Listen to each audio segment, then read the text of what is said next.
موقع دیا. آواز آ رہی ہے؟ جی ذرا سا اگر آپ آواز بلند کر سکیں یا مائک کے پاس آ جائیں. تو آ تو رہی ہے مگر تھوڑی سی اگر سب لوگوں کو سنائی نہیں دے گی شاید. جی میں دو باتوں کی معذرت چاہتا ہوں. ایک تو یہ کہ میں ملک سے باہر ہوں اور ایک بین الاقوامی میٹنگ ہے جس سے میں اٹھ کر آیا ہوں. تو اور دوسری بات یہ کہ میرے گلے کی تکلیف کی وجہ سے میری آواز ذرا بدلی ہوئی ہے. تو پتہ نہیں آپ حضرات کو سننے میں کوئی دشواری ہے. میں اپنی طرف سے پوری کوشش کروں گا کہ بلند آواز سے آپ سے بات کروں. ذرا آپ مجھے بتا دیں کہ آواز سننے میں آ رہی ہے یا نہیں؟ اب بالکل اچھی طرح سے آپ کی آواز آ رہی ہے. جی بہت اچھا. دیکھیے اس فیصلے کے بارے میں جو 6 فروری کا فیصلہ تھا اور جو نظر ثانی کیس کا آپ کے فیصلہ سامنے ہے. جی اس وقت میرے سامنے میں چونکہ باہر ہوں لہٰذا سارے کاغذات میرے پاس نہیں ہیں لیکن فیصلے دونوں میں نے پڑھے ہیں اور اس کے اوپر اچھی طرح غور کیا ہے. اور دونوں فیصلوں کے بارے میں ہم نے ایک مفصل تحریر بھیجی ہے. ایک تو وہ تھی جو 6 فروری کے فیصلے سے متعلق تھی. وہ آپ حضرات کو پہلے ہی پہنچ چکی تھی. آپ نے اس کا نظر ثانی کے فیصلے میں بھی حوالہ دیا ہے. اور دوسری تحریر جو نظر ثانی کے فیصلے میں جو آپ حضرات نے فیصلہ دیا اس کے اوپر ایک مفصل تبصرہ وہ میں نے اور مفتی منیب الرحمان صاحب وغیرہ نے لکھ کر دیا تھا. وہ شاید تو ہوا لیکن آپ کے پاس نہیں پہنچا تھا. میں نے جن صاحب نے آج ویڈیو لنک پر خطاب کرنے کے بارے میں مجھ سے ذکر کیا تو میں نے ان کو بھیج دیا تھا کہ وہ عدالت میں پیش کر دیں کہ اس نظر ثانی کے فیصلے سے متعلق جو کچھ ہمیں اشکالات ہیں یا جو اس میں ہمارے لحاظ سے اس میں جو غلطیاں ہوئی ہیں اس کی تفصیل اس تبصرے کے اندر موجود ہے. مجھے نہیں معلوم کہ وہ آپ تک پہنچی ہے یا نہیں. وہ منگوا لیں گے. میرے سامنے تو نہیں ہے مگر آپ سے ہم اگر سن لیں کیونکہ کبھی کبھی پڑھنے میں پھر غلطی ہو جائے گی. بہتر ہے کہ ہم چاہ رہے تھے کہ ڈائریکٹلی آپ سے سنیں آپ سب سے کیونکہ پہلے بھی تو ہم نے منگوائے تھے. پھر ہو سکتا ہے ہماری سمجھ میں غلطی ہو. آپ جب کچھ بات کریں گے تو ہو سکتا ہے اس سے ہم آپ مزید وضاحت لے لیں. ٹھیک ہے. تو اگر آپ کو یاد ہیں چیدہ باتیں اس میں سے یا تمام باتیں تو ہم ان کو نوٹ کرتے جائیں گے. ٹھیک ہے جی. اس میں پہلی بات تو یہ ہے کہ ہم نے یہ گزارش کی تھی کہ جب نظر ثانی کے لیے اس کیس کو منظور کر لیا گیا اور اس منظور کرنے کے بعد آپ نے بہت سے لوگوں کو نوٹس دیے اور ان سے کہا کہ وہ اپنی آراء لکھ کر بھیجیں یا خود پیش ہوں. تو اس میں متعدد اطراف سے آپ کے پاس جوابات آئے. ان میں ہمارا وہ جواب بھی تھا جس پر شاید 5 یا 7 حضرات کے دستخط تھے. اس میں جو نکات اٹھائے گئے تھے نظر ثانی کے وقت میں ضروری تھا کہ ان سارے نکات کو ایک ایک کر کے ذکر کر کے اس کے اندر اگر کوئی نکات میں کوئی غلطی تھی یا اعتراض وہ درست نہیں تھا تو اس کے اوپر بحث کی جاتی. لیکن افسوس ہے کہ وہ سارے نکات آپ حضرات تک پہنچے. آپ نے اس کا بہت ہی سرسری ذکر کیا اور سرسری ذکر کر کے ان باتوں کا جو دلائل اس میں دیے گئے تھے اس کا کوئی جواب نہیں دیا. جب کسی شخص کو آپ طلب کریں اور وہ اپنی رائے پیش کریں جو مقدمے کے اہم مسائل پر مشتمل ہو تو فیصلے میں ضروری ہوتا ہے کہ ان تمام نکات کو اور ان تمام دلائل کو مفصل زیر بحث لایا جائے اور مفصل زیر بحث لایا جا کر اس کو بتایا جائے کہ اس میں جو تبصرہ کیا جا رہا ہے وہ کیسا صحیح ہے یا غلط ہے. مثال کے طور پر سارے لوگوں نے سوائے ایک کے یہ آپ سے عرض کیا تھا کہ 6 فروری کے فیصلے میں آپ نے جو آیات کریمہ درج کی تھیں یہ تو بہت اچھی بات ہے کہ آپ فیصلوں میں قرآن و سنت کے حوالے دیتے ہیں. یہ ہمارے لیے ایک اچھی بات ہے. لیکن جب قرآن کریم کی آیات کو آؤٹ آف کانٹیکسٹ دیا جاتا ہے تو وہ اللہ بچائے تحریف تک بات پہنچ جاتی ہے. تو اس مقدمے کے تناظر میں جو مبارک ثانی کے کیس میں ہماری بالکل سمجھ سے باہر ہے، اور کوئی بھی آدمی جب اس کو پڑھے گا ان آیات کو اور اس کے بعد آپ کا یہ ریمارک پڑے گا کہ اگر یہ آیات ذہن میں ہوتی اور آئین کی دفعات موجود ہوتی تو یہ مقدمہ درج ہی نہیں ہونا چاہیے تھا. یعنی ایک طرح سے آپ ان آیات کو بنیاد بنا رہے ہیں اس بات کی. نہیں تقی عثمانی صاحب، میں معذرت چاہتا ہوں، آپ برا نہ مانیں. نہیں، میں نے آپ کو بیچ میں آپ کو روکا. اگر ذرا سی وضاحت یوں کر دوں، یقیناً ہمیں بہت سارے وہ ملے کاغذات جن لوگوں کو ہم نے نوٹسز دی، صحیح ہے، اور اگر جتنے نکات ان میں تھے ان سب کو اگر ہم اٹینڈ نہیں کر پائے تو اس میں میری کوتاہی ہے. مگر پھر تو وہ فیصلہ نہیں ہوتا، وہ تو ایک کتاب بن جاتی. اب ہم ایک یہ بھی کہا جاتا ہے کہ جی بہت لمبے ہو جاتے ہیں فیصلے. پتہ نہیں میں صحیح کرتا ہوں یا غلط کرتا ہوں، مگر میں کوشش کرتا ہوں کہ فیصلے اتنے لمبے نہ ہوں کہ کوئی پڑھے نہیں. تو ہم جو سمجھ پائے، یقیناً غلط سمجھے ہوں گے نا، اسی لیے تو آپ یہ درخواست دی گئی ہے سرکار کی طرف سے. بالکل. تو وہ اگر اب ہم مزید آگے کی طرف بڑھیں تو بہتر ہوگا اگر آپ بنیاد بنائیں یہ جو فیصلہ ہے 29 مئی والا 2024 کا، کیونکہ اب تو وہ پرانی بات تو ختم ہو گئی، وہ اس میں ضم ہو گئی ہے. تو اس میں جو آپ سمجھتے ہیں نقاص ہیں، غلطیاں ہیں، یا آپ کے اعتراضات ہیں جو آپ لفظ بہتر سمجھنا چاہیں، تو پھر آپ برائے کرم آپ تجاویز دیجئے، ہماری رہنمائی فرمائیے، اور اگر ہمیں سمجھ نہیں آئی بات تو ہم سے سوال پوچھ لیں گے اور پھر کوشش کریں گے کہ بہتری کی طرف چلیں. تو آگے کو دیکھنا چاہیے. اس لیے آپ کی بات بھی بالکل صحیح ہے کہ میرا پتہ نہیں صحیح کرتا ہوں یا غلط کرتا ہوں، ابھی سے نہیں بلکہ چیف جسٹس بلوچستان کے وقت سے بھی میں، جہاں تک میری کم علمی ہے تو میں قرآن شریف اور حدیث مبارکہ اور فقہا کا حوالہ دیتا ہوں فیصلوں میں، کیونکہ ہم آخرکار اسلامی جمہوریہ پاکستان میں رہے. بے شک. اب دوسرے ملک اپنے ملکوں کے حوالے دیتے ہیں، تو ہماری جب تاریخ اتنی زبردست تاریخ ہے تو ہم اپنے حوالے بالکل نہیں دیتے ہیں. ہم اپنے فیصلوں میں امریکہ، برطانیہ، بھائی وہاں بھی کرنا چاہیے، مگر بہت ساری باتیں ہمارے کوشش رہتی ہے. اب اس میں یقیناً غلطی بھی ہوگی. وہ شخص سب سے بہتر ہے جو کہ کوئی کام نہ کرے، اسے غلطی بھی نہیں ہوگی. میٹرک ایگزام مت ہو تو میٹرک میں فیل ہونے کا چانس ہی نہیں ہے. تو یہ میں کبھی اپنے آپ کو نہیں سمجھتا ہوں کہ میں غلطی سے بالاتر ہوں، اور اسی لیے آپ کو زحمت دی، اور ہم بہت مشکور ہیں کہ آپ کانفرنس اٹینڈ کر رہے ہیں اور اس کو چھوڑ کر کے آئے ہماری رہنمائی کے لیے. تو برائے کرم اگر آپ 29 مئی کے فیصلے میں اگر آپ ہمیں صرف بتا دیں کہ یہ جگہ غلط ہے، یہ پیراگراف غلط ہے، تو ہم اگر سمجھتے ہیں کہ آپ کی بات میں دلائل میں ہم آپ سے اگری کریں. ماشاءاللہ آپ تو ہمارے ساتھ رہ چکے ہیں، ہم تو آپ کی بڑی قدر کرتے ہیں. آپ تو شریعت اپیلیٹ کورٹ کے ممبر بھی تھے، اور میں بتا رہا تھا کہ ابھی واپس شریعت اپیلیٹ کورٹ فعال ہو چکی ہے. تو اگر ہم وہاں سے آغاز شروع کریں 29 مئی سے، اور آپ ہماری نشاندہی کے ساتھ ساتھ اپنے عذر کے اور ساتھ ساتھ پھر اپنے تجاویز بھی دیتے جائیں تو وہ ہم نوٹ کرتے جائیں گے. آپ برا نہ مانیں، مگر وہ میں معذرت چاہتا ہوں کہ اگر آپ کے سارے نکات جو پہلے کے تھے وہ ہم نے ضم نہیں کیے اپنے فیصلے میں، تو اس کا میں قصوروار ٹھہرا. مگر وہ جیسے میں نے بات کی وہ کتاب بن جاتی، کیونکہ نہ صرف آپ کے تھے مگر بہت سارے اور بھی تھے. نہیں، میں دیکھیے آپ کی مشکلات کو سمجھتا ہوں. میں خود جج رہا ہوں، اور جج کے اوپر کتنا بوجھ ہوتا ہے فیصلوں کے لکھنے کا یہ میں جانتا ہوں. اور اسی لیے خود میں بھی حتی الامکان کوشش یہ کرتا تھا کہ بہت زیادہ تفصیلی فیصلہ نہ ہو تاکہ لوگوں کی سمجھ میں آ سکے.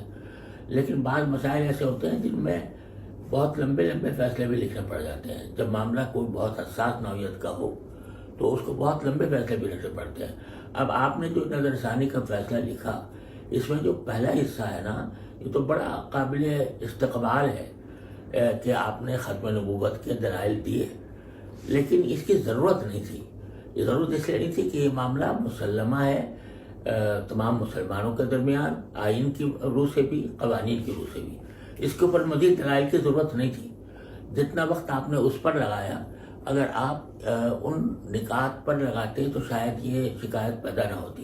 لیکن بہرحال جو ہو گیا سو ہو گیا. لیکن جو اصل ہمارے لیے تشویش کی بات ہے، جس کی وجہ سے میں 6 فروری کے فیصلے کا بھی حوالہ دے رہا ہوں، اور یہ نہیں اس کو چھوڑ دیجیے، 29 مئی سے آغاز کیجیے نا. میں اب وہ ختم ہو گیا نا، نہیں وہ 6 فروری گیا، اب اس کا کوئی ریلیونس رہی نہیں. اب آپ کی اس میں درخواست آئی 29 مئی، وہ اس کی کوئی حیثیت نہیں ہے، قانونی حیثیت نہیں ہے. صحیح ہے. تو اب اگر اس کی کوئی قانونی حیثیت نہیں ہے تو اس طرف جانے کی ہمیں ضرورت بھی نہیں.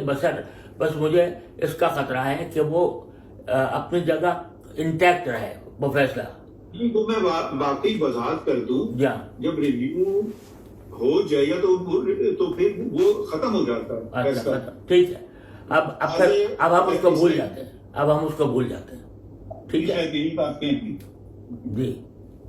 جی مفتی صاحب، جب 6 فروری کا فیصلے پہ نظر ثانی کا فیصلہ آ گیا 29 مئی کو، تو 6 فروری کے فیصلے کا وجود ختم ہو گیا اور ہم نے نگرانی کو تسلیم کر لیا اور 6 فروری کا فیصلہ ختم کر دیا.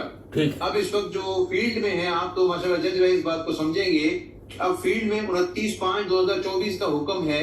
اگر اس پہ کوئی ابہام پیدا ہو رہا ہے جس سے آپ سمجھتے ہیں، میں نے آپ کی ویڈیو دیکھی، آپ نے یوٹیوب پہ ایک ویڈیو بھی کی، پلیز.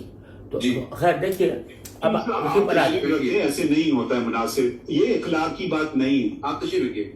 تو آپ اس میں تھوڑی سی آپ ہمیں رہنمائی کر دیں کہ اس نظر ثانی شدہ فیصلے میں جو آپ سمجھتے ہیں سکم ہے یا جس سے کوئی پیچیدگی پیدا ہو رہی ہے یا اس کا احتمال ہے، اس کی وضاحت فرما دیں تاکہ ہم اس کو دیکھ سکیں. دیکھیے، اس میں جو سب سے زیادہ سنگین بات ہے اس فیصلے کے اندر، وہ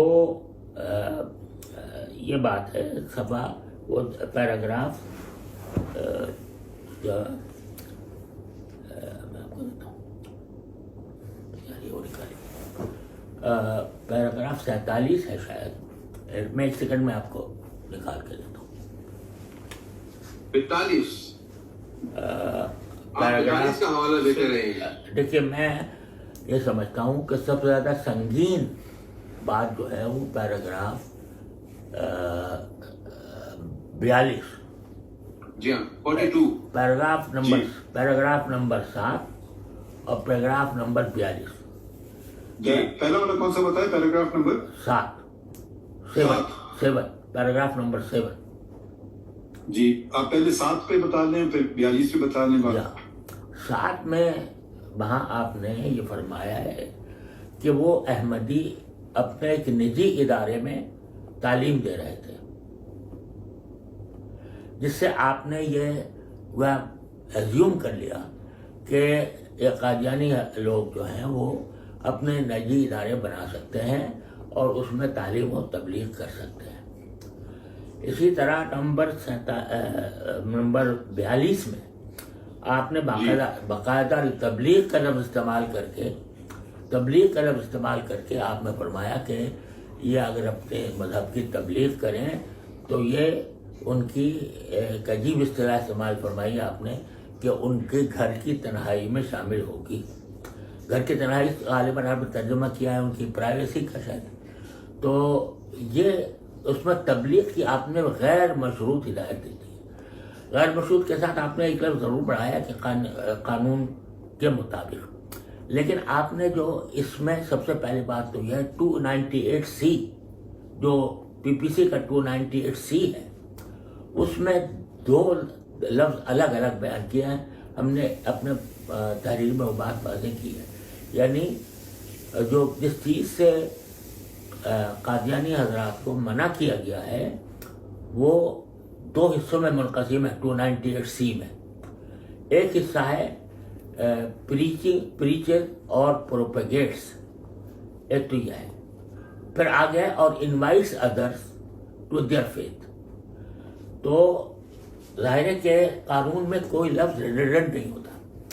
تو جب اگر ہم پریچنگ کو اور پروپیگیشن کو دوسروں کے متعلق قرار دیں گے تو invites others to their faith یا جملہ ریڈنڈنٹ ہو جاتا ہے.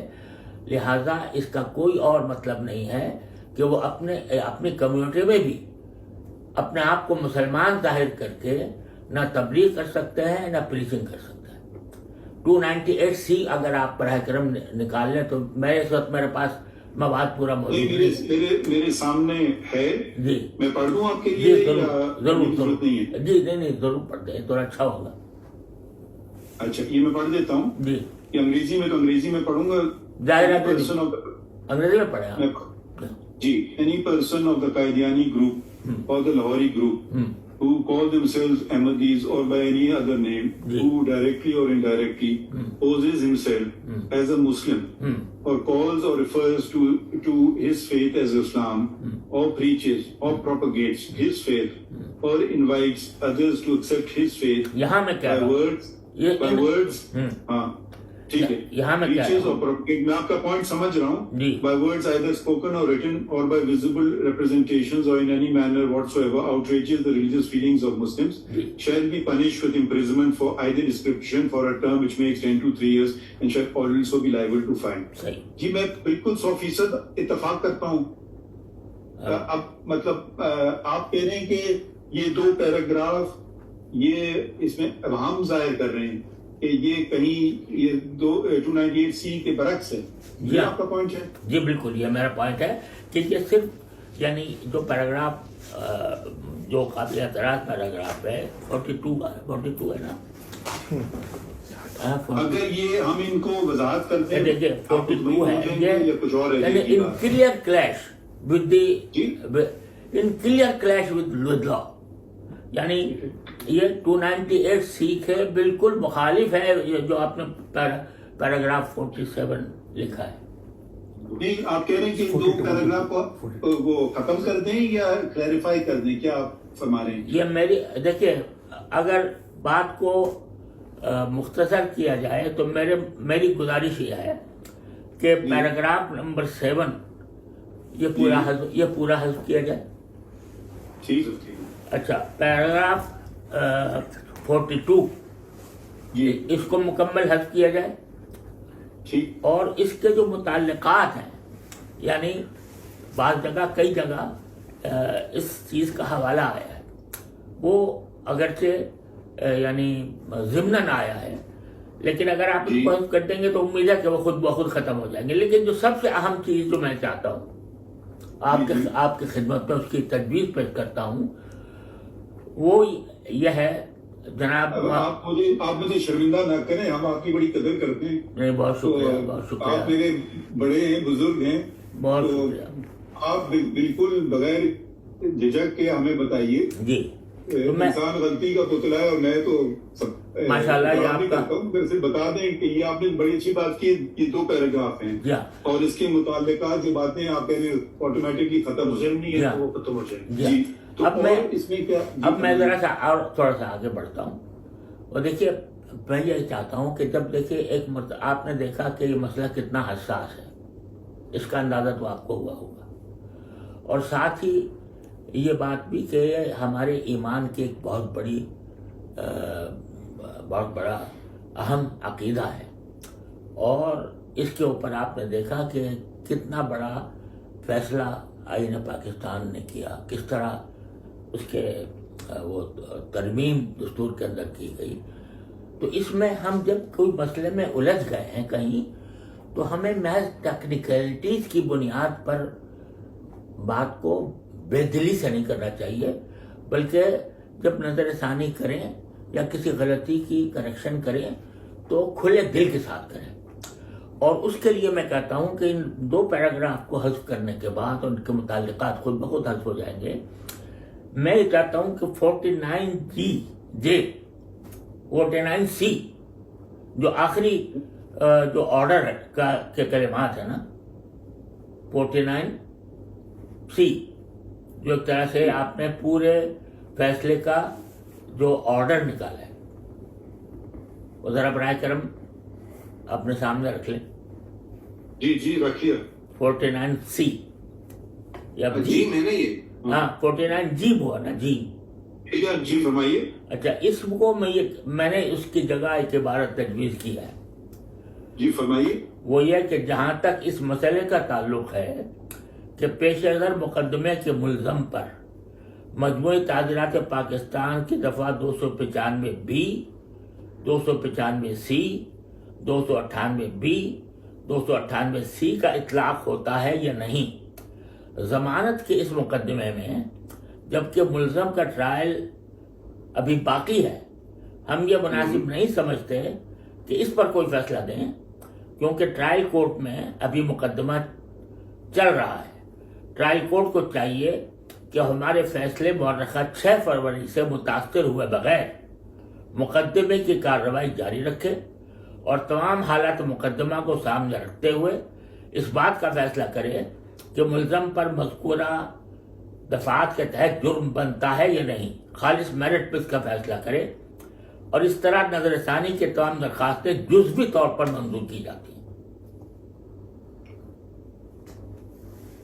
یہ آپ اتنی جلدی میں لکھنا پایا، آپ یہ میں ابھی عبارت بھیج دیں گے ہمیں؟ جی ضرور.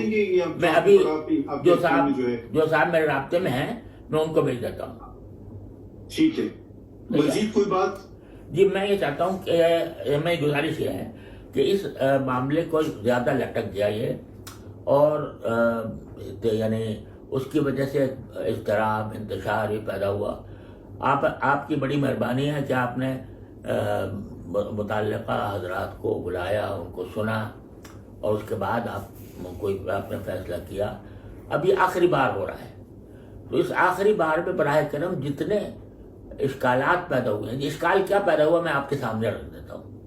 وہ یہ ہے کہ قادیانیوں کو تبلیغ کی اجازت دی گئی ہے جو 298C کے بالکل خلاف ہے.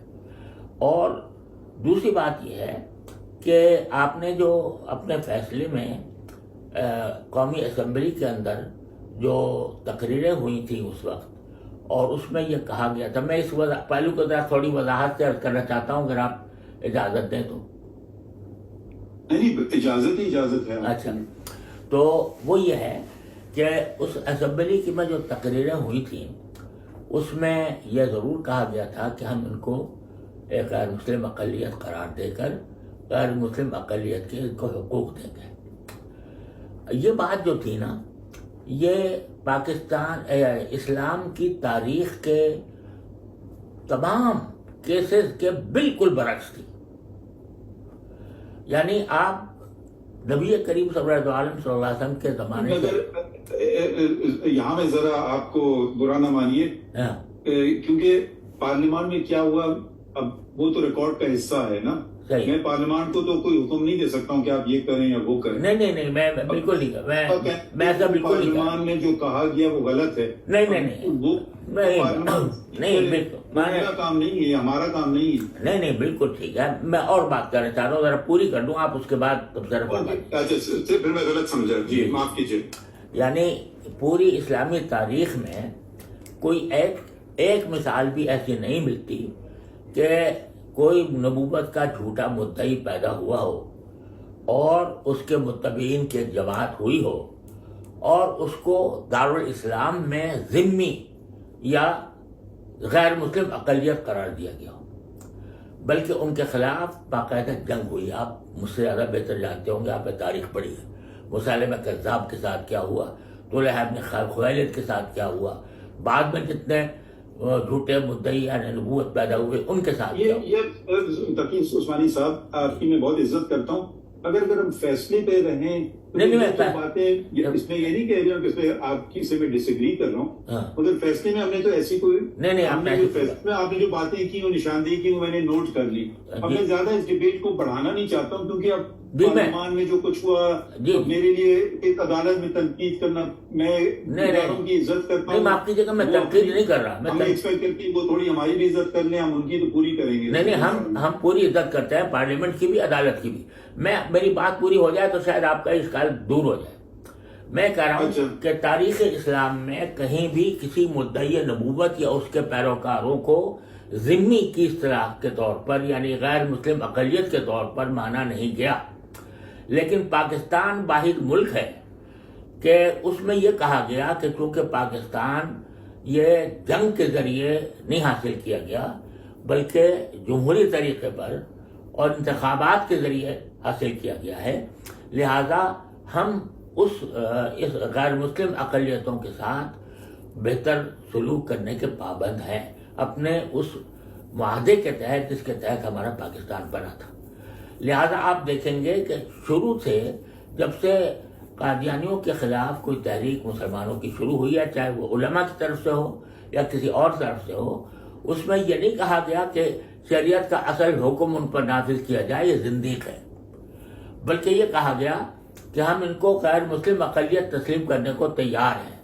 یہ گویا ایک طرح سے رعایت دی گئی قادیانیوں کو کہ اگر وہ اپنے آپ کو غیر مسلم تسلیم کر لیں اور غیر مسلم تو ہم ان کو غیر مسلم اقلیت کے تمام حقوق دینے کے لیے تیار ہیں۔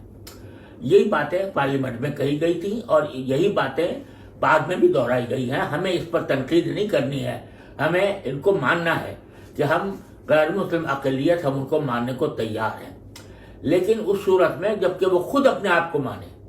اگر وہ خود غیر مسلم اقلیت ہو کر اپنا اعتراف کر کے اپنے آپ کو غیر مسلم اقلیت کے طور پر رجسٹر کرائیں اور اس میں کوئی ایسی علامت ایسا نہ رکھیں جس سے لوگوں کو یہ دھوکہ ہو کہ یہ مسلمانوں کی کوئی قسم ہے، تو آج بھی ہمارے پاس پارلیمنٹ کے اندر ان کے لیے اقلیتوں کی سیٹوں میں ایک سیٹ ان کی موجود ہے، میرا خیال ہے آپ زیادہ بہتر جانتے ہوں گے، ان میں ایک ہے نا سیٹ احمدیوں کی۔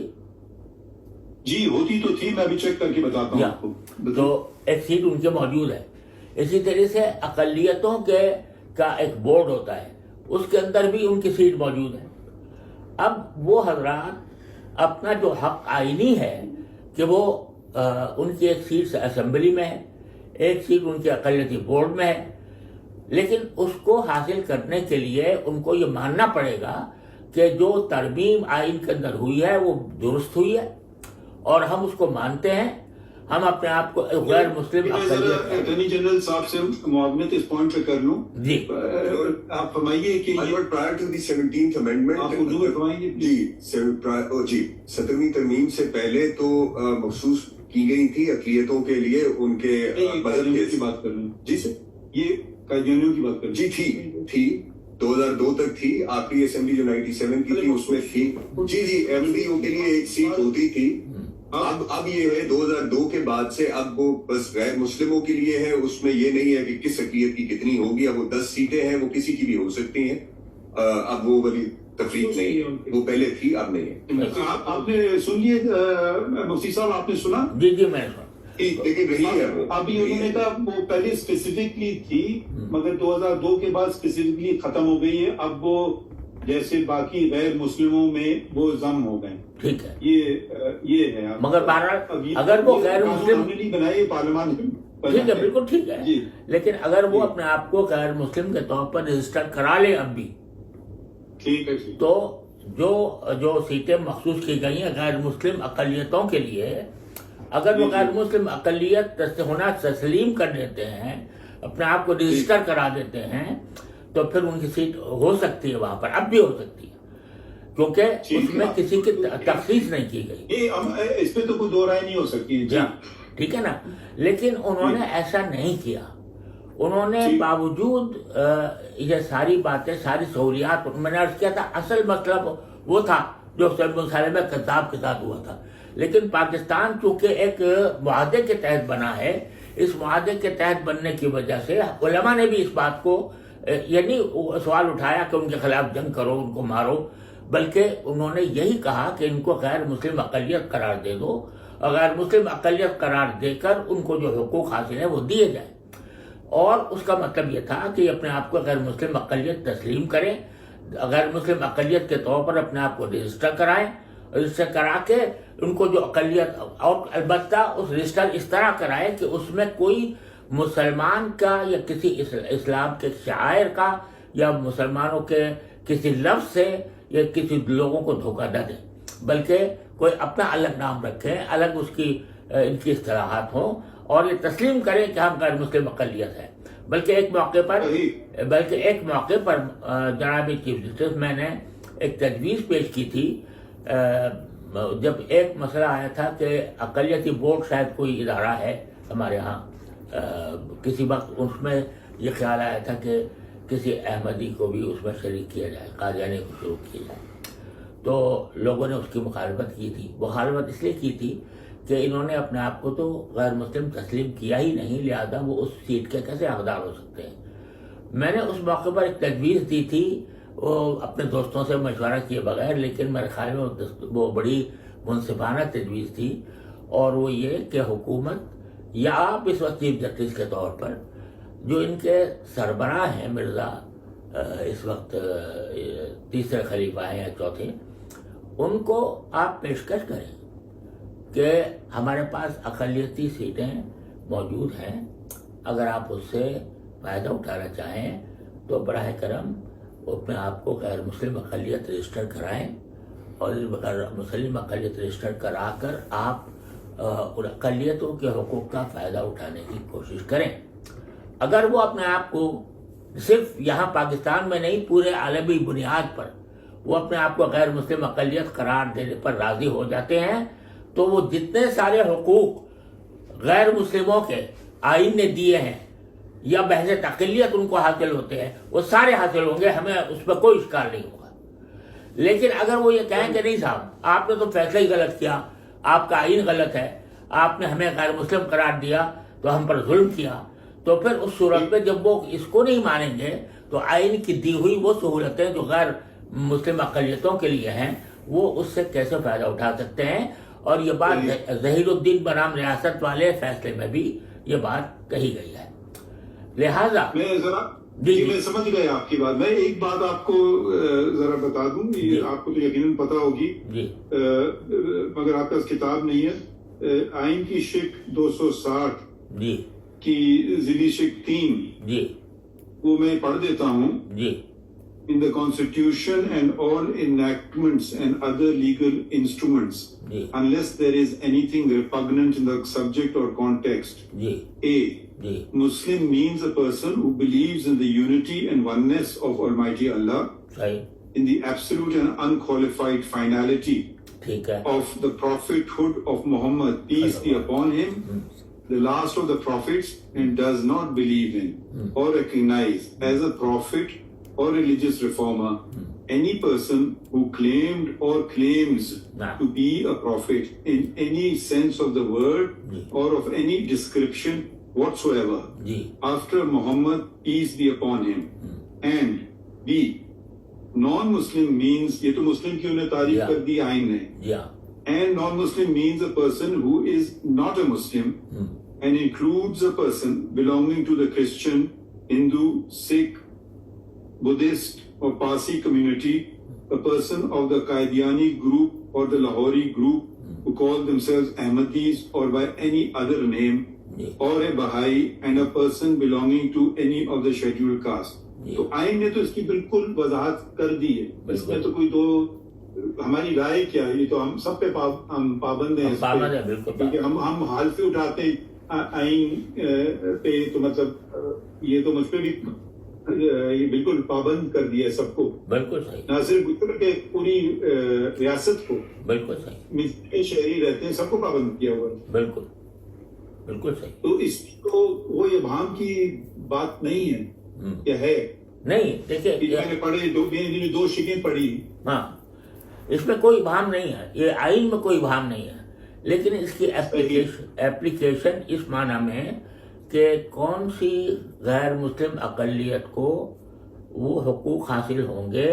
میں سمجھ گیا آپ کی بات، جی یہ بات سمجھ گیا۔ مزید کوئی بات ہے تقی صاحب؟ کیونکہ آپ کو مجھے پتا ہے آپ کو سیمینار اٹینڈ کرنا ہے اور ہماری رہنمائی کی، تو بتائیں۔ آپ نے بہت بہت شکریہ جی۔ اور کوئی بات ہے؟ بس میں یہ جو آخری بات میں نے آپ سے کہی تھی، آپ نے کہا تھا میں لکھ کر بھیج دوں کہ یعنی ایک تو میں 42 کو حذف کرنا چاہتا ہوں، اور ایک پیراگراف 17 کو اور ساتھ آپ نے ذکر کیا ساتھ ہاں پروگرام 7 وہ پروگرام 7 ذرا معاف وہ آپ نے کچھ اور پڑھا وہ آپ ہمیں ٹیکسٹ بتائیں گے. میری گنتی بہت ذرا کمزور ہے معاف کیجیے گا.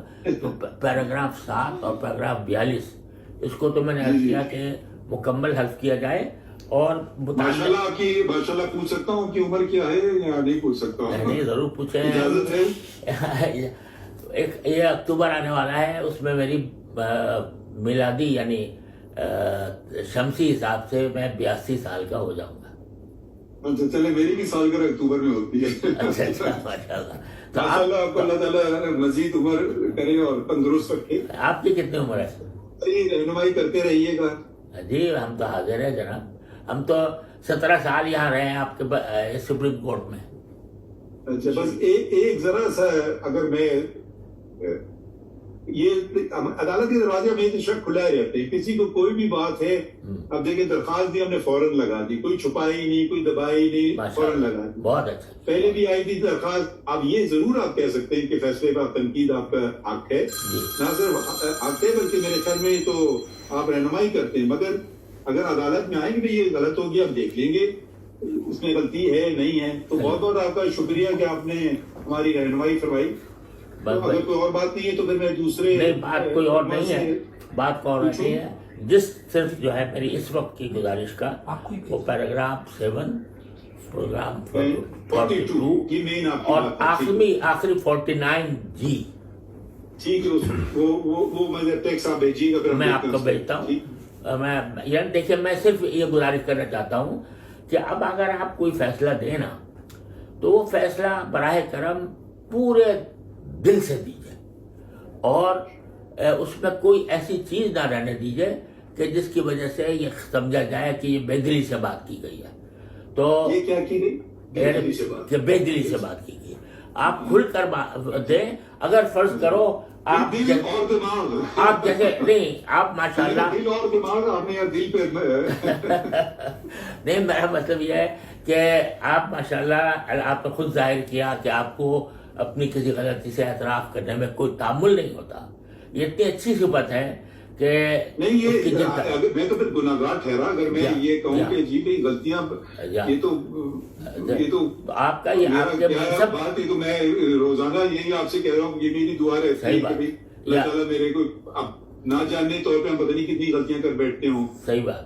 تو جب آپ یہ خود آپ کا یہ ذہن ہے اور حدیث بھی موجود ہے اس کے اوپر, فاروق اعظم کے فیصلے موجود ہیں اس بات کے اوپر کہ بھئی اگر وہ اسی لیے وہ پرانے زمانے میں لوگ قاضی بنتے نہیں تھے. کیا کہا گیا کہ وہ یہ تلوار کے دھار کے بیٹھنے کے اوپر بیٹھنے کے برابر ہے. ہاں یہ صحیح ہے بالکل. آپ کو پتا ہے کہ وہ منصور نے کیا کیا. جی صحیح ہے. وہ قاضی بننے کے لیے وہ نہیں بننا چاہ رہے تھے. صحیح بات ہے بالکل صحیح. وہ تو خیر آپ ہم سے بہتر جانتے ہیں وہ سارے واقعے. جی تو کوئی شوق ایسا نہیں تھا. جناب فاضل چیف جسٹس صاحب, آپ سینئر ہیں, میں تو بہت جونیئر آپ سے لحاظ سے جونیئر ہوں. آپ ہمارے بزرگ ہیں, میں آپ سے بہت کم عمر ہوں. اچھا علم میں بھی اور عمر میں بھی. تو میں یہ صرف گزارش کر رہا ہوں کہ جب آپ ماشاءاللہ اتنے کھلے دل کے آدمی ہیں کہ ہر غلطی تسلیم کرنے کو تیار ہے, اور یہی بڑے آدمی کی علامت ہوتی ہے کہ بڑی سے بڑی غلطی کو وہ نہیں ہوں, مگر میں غلطی کا پتلا ہوں, اعتراف کرنے میں کوئی. تو لہٰذا اگر میری گزارش جو ہے کہ 49 والی جو آپ کا آخری جو کنکلوڈنگ آرڈر, مجھے وہ ذرا آپ نے لمبی بات کی, میں ابھی بھیج دیتا ہوں, اس پر آپ ضرور غور فرمائیے گا تو اس سے سارا اضطراب ختم ہو جائے گا. ٹھیک ہے انشاءاللہ, میں آپ کی باتیں غور کریں گے ہم. جی ضرور. میں ان کو جو مجھ سے رابطے بھی تھے ظفر اقبال صاحب, میں ان کو بھیج رہا ہوں. مجھ سے بہت بہت شکریہ. ان کو فارورڈ کر دیں, وہ مجھے ہمیں پرنٹ آؤٹ دے دیں گے. میں فوراً بھیج دیتا ہوں, مگر براہ کرم اس کو دیکھیے گا ضرور, اس پر غور ضرور کیجیے گا. جی ضرور دیکھیں گے انشاءاللہ. آپ کو زحمت دی ہے اسی لیے تو نہیں بلایا کہ بغیر غور کیے. ایک دفعہ پھر میں اپنی طرف سے اور اپنے ساتھیوں کی طرف سے آپ کا شکریہ ادا کرنا چاہتا ہوں کہ آپ نے وقت نکالا ہو. یقیناً آپ کو کچھ دشواری ہوئی ہوگی آنے میں ادھر, اور لیکن دیکھیے ایڈریس کرنے میں یہاں میں انٹرنیشنل کانفرنس ہے جس کو میں چیئر کر رہا ہوں، ان سے کون سی کانفرنس ہے؟ یہ ہماری ایک کانفرنس ہے Shariah council for the Islamic financial institutions, تو وہ کچھ اسٹینڈرڈز تیار کر رہی ہے اسلامک فائنانس کے، تو اس اسٹینڈرڈز کا تیار کرنے میں 20 ملکوں کے علماء اس میں شریک ہیں، اور یہ 30 سال سے کر رہی ہے۔ اس کے اوپر یہ سمجھے کہ تقریباً 2000 صفحات کی اسٹینڈرڈز سارے اسلامک بینکس کے لیے کہ وہ کس طرح کام کریں گے وہ تیار کیے گئے ہیں اور کیا کیا جا رہے ہیں۔ بہت ہی دیدہ ریزی کا کام ہے، تو وہ اس کو میں چیئر کرتا ہوں۔ تو وہ کبھی کہیں کون سے شہر میں آپ؟ میں اس وقت میں استنبول میں ہوں، ترکی میں۔ استنبول میں؟ اچھا، ٹھیک ٹھیک، یا تو شکریہ۔ میں انشاءاللہ وہ ایک بار پھر آپ کا شکریہ۔ نہیں جناب، شکریہ آپ کا کہ آپ نے اس قابل سمجھا کہ اس موضوع کے اوپر آپ کے اور شرمندہ مت کریں ہمیں۔ انتظار کرنا، بہت بہت شکریہ۔ چلیے، بہت بہت شکریہ، تھینک یو۔